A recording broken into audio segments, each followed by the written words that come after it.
Hello, my sweet friends. Today we're going to do a journal page. I'm joining Meg at Meg Journals for Journal January. And so we are going to add a page in this book. This is just a book of random things that just make me happy. And I put a lot of quotes in here that are like women's empowerment kind of quotes. And so this is what we're going to work on today. We're going to use watercolor because my prompt is ombre. If you don't know what Junk Journal January is, there's a prompt every day. You can check it out at Meg Journals, and I'm gonna do ombre. That's what we're gonna do. And for me, the best ombre, if you ask me, is watercolor because it gives the effect but still in kind of an artistic kind of way. So first, I'm gonna just spray my watercolor and let them hydrate. If you give it a minute or two to like come back to life, your watercolor will be so much more vibrant. And so that's what we're gonna do. And this is gonna be like an ocean themed kind of vibe. So that's what we're gonna do for this one. I will also need a glass of water, a paper towel, and a watercolor brush. So I'm just gonna start by watering my brush. I'm gonna start by flipping my paper over because where you start your watercolor is where it's gonna be the most saturated. So I'm gonna start with some dark blue and really get some on my brush. Get it pretty well saturated. I'm gonna start on my bottom. This paper, this particular page, I know is watercolor paper, so it's gonna hold the watercolor really well. Clean my brush, and now I'm gonna grab some of this green color,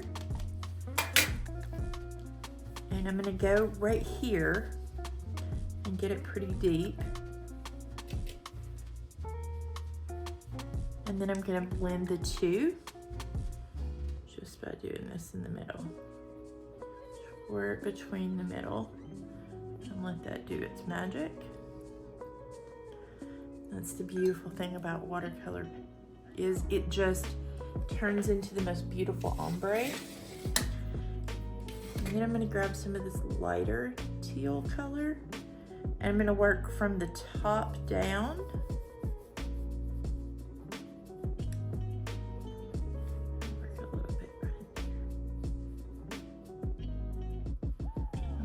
Bleed.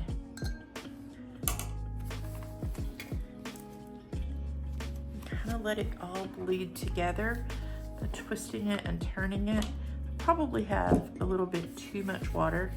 I'm gonna use my paper towel and just kind of blot it and get up some of that excess water. It'll make it dry faster. I mean, you can get really cool textures if you blot your paper towel on it, but I'm gonna try not to do that too much. But I don't want it to oversaturate my paper and take too long to dry. I'm just gonna soak up some of that excess water.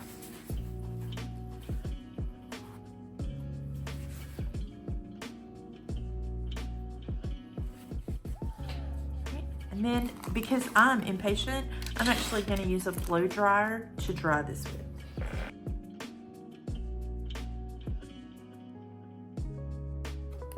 And just like the beach, it goes from like deep, deep blue up to like turquoise and light greens. It's such a pretty vibe, right?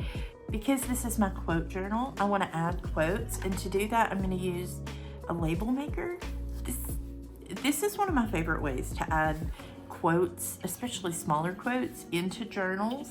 And I'm going to go ahead and click these out, and then we'll figure out how we're going to embellish the page around that.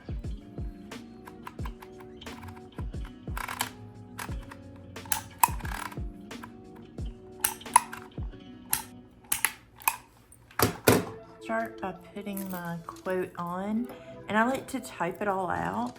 And even if there's an imperfection, I tend to leave the imperfections because I think it's more beautiful that way. Because let's face it, life is not perfect, and neither is she.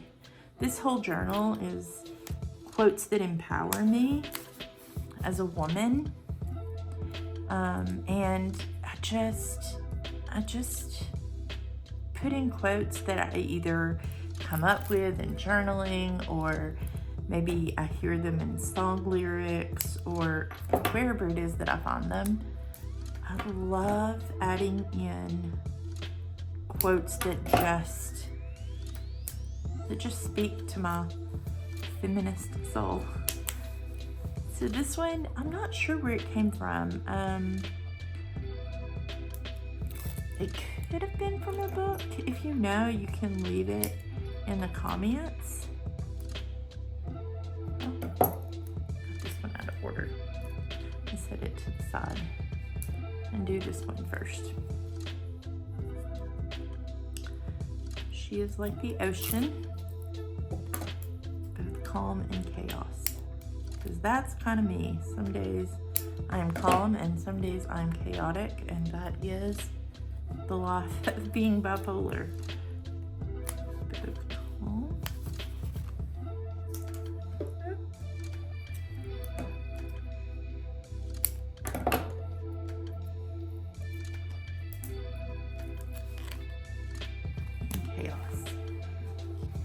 For the embellishments, I think I'm going to add in this feather, and I'm just going to use some double stick tape. I like this adhesive double stick tape because I feel like it sticks really well. And let's face it, there's a lot of birds at the beach, so it kind of makes sense. And then I also have this ruffle from, it's just some book pages. I crinkle them up and run them through my sewing machine. I have a tutorial on this on my shorts, but yeah, you just crinkle it up. This is maybe 3 pages, and run it through the sewing machine, and it kind of makes this really cool crinkle. I don't really know if I need it all, but, and you could totally tear it down, which I think is what we're gonna do. Kind of tear it a little narrower, because I feel like it's a little bit too big for this page. It's a beautiful part of it. Save those, you could use them in something. And then I'm gonna rip this one as well. I do think it's a little prettier when it's ripped. It's definitely more chaotic when it's ripped.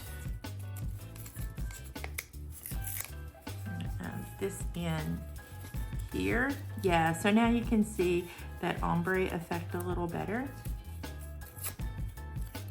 Rip this off. I'll rip this off a little bit too.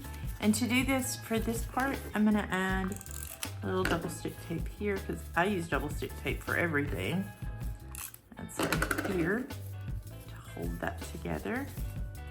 It's gonna be really pretty. And then I'm gonna add more double stick tape. Oh, that kind of made a mess, but it'll be fine. It'll be fine.